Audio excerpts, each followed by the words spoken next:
我们的 speaker 呢是Siemens 的这个 Mr. Thomas Ringman 啊。那Thomas 呢，他其实在Siemens 里面呢工作了超过15年了哈。那曾经待过泰国、韩国啊各个地方。那现在在去年来到台湾哈。那我们非常欢迎Thomas 呢，未来这几年会跟台电这边在混氢燃烧这边应该会有很多合作的这个空间哈。So let's welcome Mr. Thomas Ringman.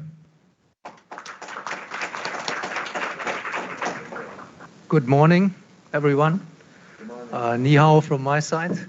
My name is Thomas Ringman, and I'm working for the company Siemens Energy in the fields of business development and sales in Taiwan and beyond. So I'm stationed in Taipei, came in last year, and today I was asked to give some introduction and some insights into hydrogen-fueled power plants. So maybe first for the company Siemens Energy, and I was surprised myself when I put the facts together on this slide.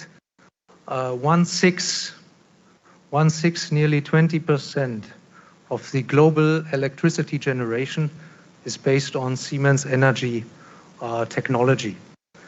So I think we can say we are a global player when it comes to power generation, transmission, and such like. In the past, most of our portfolio was looking into gas and coal-fired. By now, more than 50% of our portfolio is based on technology for decarbonization and a reduction of the CO2 footprint. So what is our technologies? What are we looking into in our business? We have, as I mentioned, power generation, so low or zero emission power generation equipment, such as gas turbine portfolio, as well as our wind turbines. Siemens Gamesa, I think, is one of the biggest players when it comes to offshore wind, also here in Taiwan. Besides, we are looking into power distribution, so transmission, products for smart grids, digital grids, HVDC systems, so energy distribution and transportation, as well as energy storage. So the colleague from Edify, John Cole, mentioned the Silyzer he has used in his demonstration plants. So we also have in our portfolio electrolyzer systems and solutions. And our entire portfolio and aim as a company is to reduce the CO2 footprint and look into an optimization of processes and less reduction of losses and energy losses. So we are one-stop solution provider when it comes to energy solutions. And as one of our targets is always to deliver on time, I will try to speed up today and finish maybe ahead of schedule. So this is on the right-hand side, you see a schematic hydrogen power plant solution. It's an integrated hydrogen power plant, and that would be some type of North Star, what we would see at the end of all of our journey, to have renewable energy and access on power on the one side. And with this access of power, we would generate in the power station through a Silyzer hydrogen. Then we would store the hydrogen, compress it, and put it through our turbines back into electrification. So this process, when it's really optimized, for example, also using thermal energy in other terms, we are looking at a 70% efficiency range from using the electricity inside and re-electrifying the electricity, and in between have the hydrogen storage. I mentioned earlier we are type of one-stop solution provider. When we look at this schematics and at this energy systems, one thing is clear: things need to be interconnected, communicate with each other, and it needs to be smart. So besides the expertise in that portfolio, we have developed control systems based on our portfolio and our equipment, which would combine the entire energy chain from renewables into hydrogen generation, as well as re-electrification. So I think when it comes to how to control, how to manage this type of requirements, I think a smart control system is essential. In power plants for hydrogen applications, all of this is scalable. So we have in our portfolio big heavy-duty turbines up to 800 megawatt electricity, and from industrial size to smaller size, up to 14 megawatt power generation. So I think all of these turbines are looking into being hydrogen capable and having the application of co-firing, at least on hydrogen.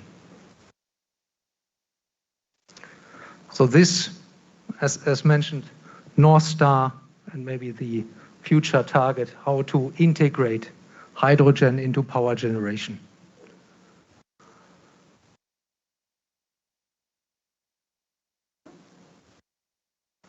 So what can we do today?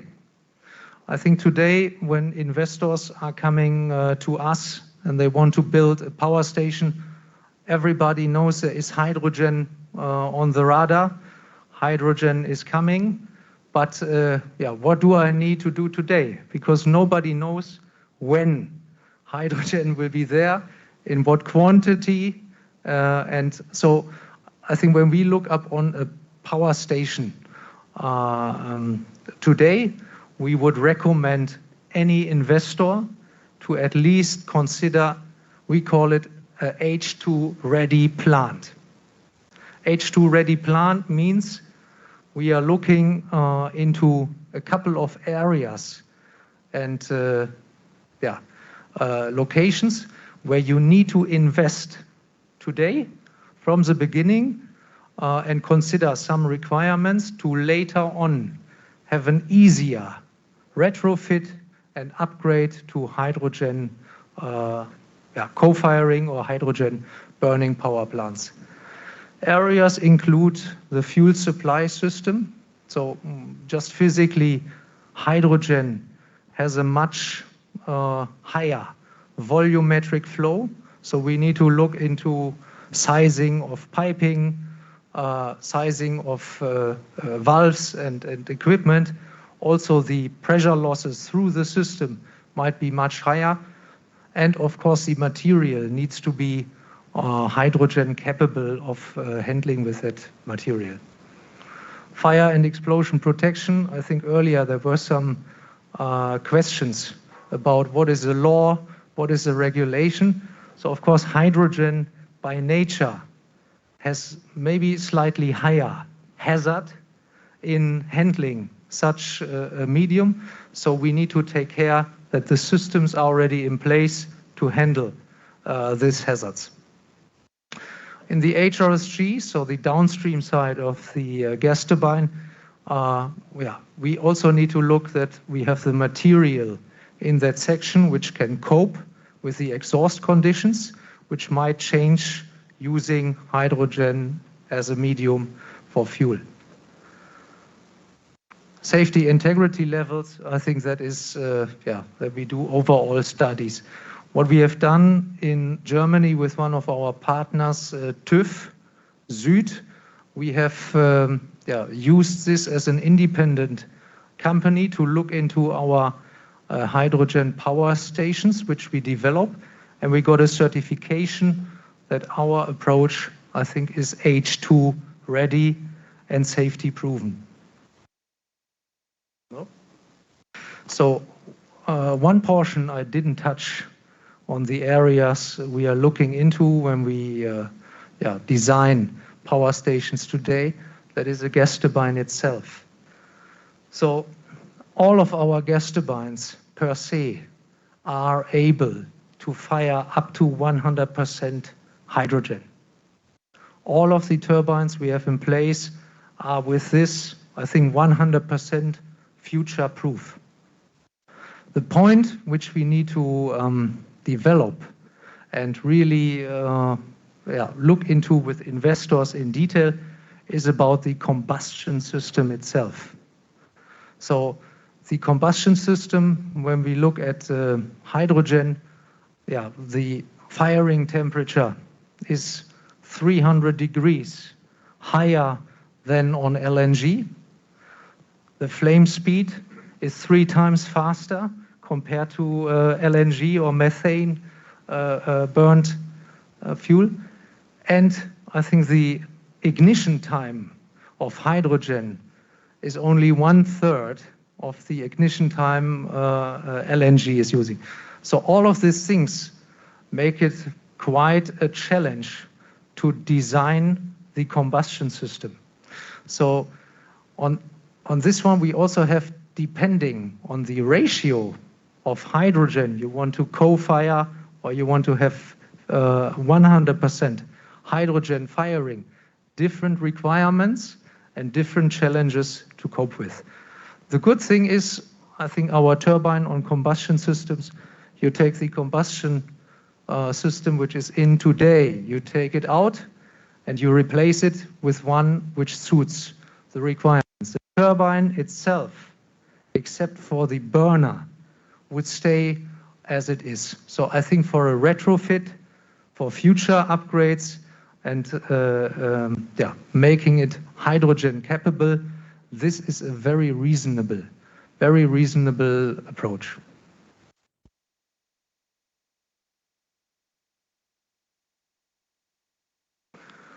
To the roadmap. Siemens Energy has operational experience running on hydrogen starting in 1960. So more than 60 years back, we have been dealing in turbines with hydrogen as a fuel.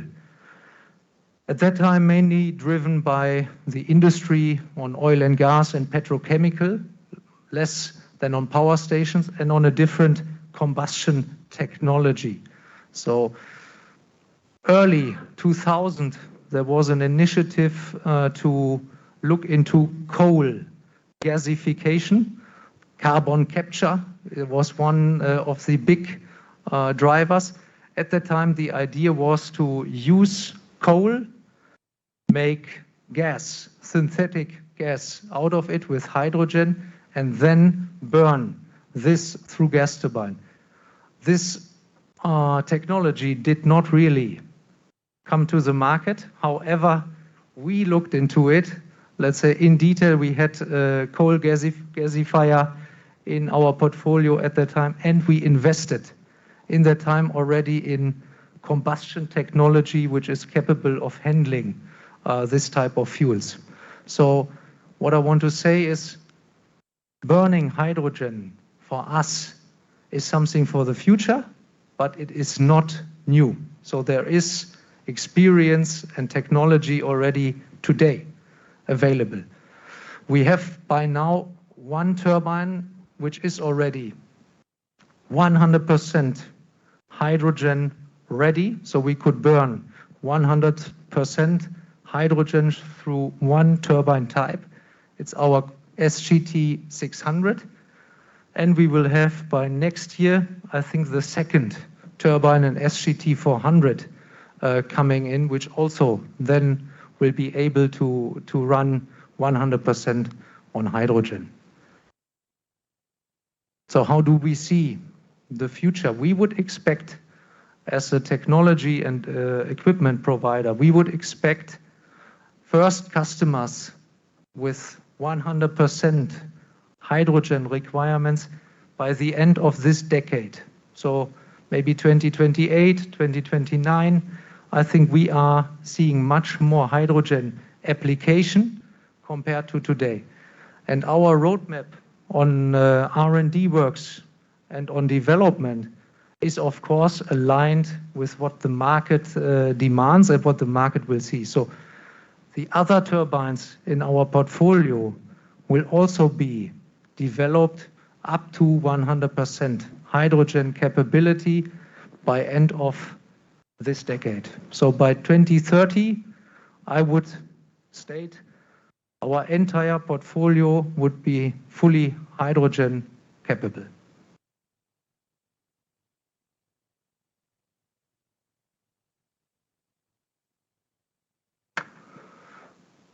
And I think it's a big journey for all of us, not only for Taiwan. I think it's a big global journey. And such big journeys, they always start with small steps and first demonstration plans and good ideas and yeah, just doing it. So we have a few references. I put a few references together where we have done something. And one reference would be out of our beautiful town Leipzig in Germany, where we have installed, I think, 2 SGT 800, which replace a coal-fired power station. And there we have a clear development plan behind to have midterm 30 to 50% hydrogen burning, and on the long run, up to 100%. So this type of projects, I think they are being realized with customers, selected customers, and this type of projects will bring us in the development of our combustion technology in the right timing up to 100%. The next one is a project in France. And I had earlier, I said there is a North Star, which we are looking to for future. Actually, this project, High Flex Power, is a European Union funded project. And it's smaller in scale. So compared to Leipzig, where we were looking at 160 megawatt, this is in the range of, I think 15 to 20 megawatt area. However, the application is using renewable energy. There is an electrolyzer installed on site based on our Silyzer 300 technology. We have a compressor and hydrogen storage. And then we are re-electrifying this hydrogen. So this is a turbine with this project as a prototype project. We bring our turbine by next year to 100% hydrogen burning. So this is exactly a project maybe in a small scale, but what is already showing how future power generation in an integrated form could happen. And of course, we also have a reference from Taiwan. So in April this year, I think also Taiwan is doing steps, first steps, important steps. So we signed an MOU with Taiwan Power last April. We have 15 units in Shinta Power Station, so a big power station down south. And 1 unit we are now having co-firing hydrogen together with a few selected partners and developing this project together with TPC. So I think this type of initiatives, of projects, are very important to get the ball rolling. And then I think from that forward, more business, bigger applications will automatically result. Our belief, the transition for decarbonization is a joint endeavor. It's not technology providers alone or investors. It is regulators, politics. It's a global initiative. So the goal, of course, is secure, reliable energy and power supply. It must be affordable, and it should be, best case, environmentally sustainable. Our approach would be collaboration, common collaboration, and starting with integrated solutions, having all kind of technology fields within one project. Proof points that we can achieve this, I just mentioned. We have a few references already in Taiwan or outside. I think it is possible. And our target as a company would be, of course, to support and become a trusted partner in doing this endeavor and the transformation journey altogether. And with this, I hope I'm on time, as promised. And if there are any questions. Thank you very much. I think we have some time for one or two questions. Okay, good morning. My name is Malong. I'm from TICO Electric and Machinery. I would like to have further clarification on the efficiency of the 60% efficiency. Can we go back to the slide? Yes. Slide number 4, I think. You showed Yeah, because that there is really, a 70% conversion efficiency. Yeah, I would like to know what is the exact from what to what conversion efficiency, because as I know, the efficiency for base electrolysis technology is around 60%. Mm-hmm. So I'm very impressed. What is the 70% efficiency we are talking about? No, I think if you look into it, this project not only comprising power generation, but also utilization of thermal energy. So when we look into, it's a utilization rate of the energy. So the conversion from electrical energy originally up to the thermal utilization as well as power generation would sum up to 70%. So that's the figure behind that number.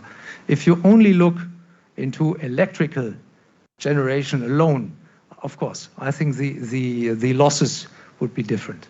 So that was an example with thermal storage. We are utilizing more in Europe for heating, where such applications are more common and practical. And then I think the utilization rate is a different one. 我有点先跟大家也许稍微澄清一下，氢单位质量，它的热值是所有燃料最高的。所以你说用质量再算的话，应该不会发生说取代天然气要用3倍的氢的这件事。